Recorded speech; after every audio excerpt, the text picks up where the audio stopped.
మా నియోజకవర్గంలోని కొడకండ్ల మండల్లో 7 బెడెడ్ పిహెచ్సిని 30 బెడెడ్ సిహెచ్సిగా అప్గ్రేడ్ చేయడానికి మీ ద్వారా సంబంధిత మంత్రివర్యులను అడుగుతున్నాం అధ్యక్ష. దాని చుట్టుపక్కల చాలా తండాలు ఉంటాయి, ఇంకా గ్రామాలలో నుంచి కూడా అక్కడికి ప్రజలు వస్తారు, కాబట్టి ఇది చాలా ఉపయోగపడుతుంది అధ్యక్ష. ఇంకొకటి, తొర్రూరు మండల్లో మొత్తము 4500 నుంచి 5000 దాకా బుడగ జంగాలాలు ఉంటారు. వాళ్ళంతా కూడా వాళ్ళ వృత్తిరీత్యా వేరే వేరే స్టేట్స్ కి వెళ్తారు, కాబట్టి వాళ్ళ పిల్లల్ని అక్కడ లోకల్ ఉన్న చిన్న ప్రైవేట్ స్కూళ్లలో లేకపోతే గవర్నమెంట్ స్కూల్స్ కి పంపిస్తా ఉంటారు.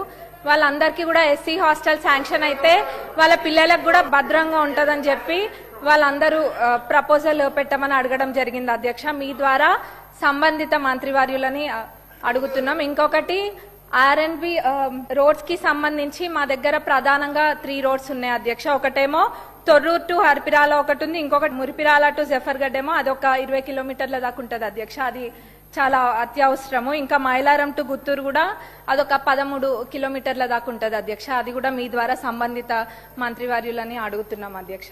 సహచర మంత్రి సోదరిమణి యశస్విని చెప్పినటువంటి ఈ 100 బెడ్ హాస్పిటల్స్ విషయం కానివ్వండి, స్కూల్స్ విషయం కానివ్వండి, ఆర్ఎండ్బి శాఖలో ఉన్నటువంటి 3 రోడ్ల విషయం చెప్పారు అధ్యక్ష. నోట్ చేసుకుని కన్సర్న్ డిపార్ట్మెంట్స్ మంత్రులకు తెలియజేస్తాం అధ్యక్ష. Thank you.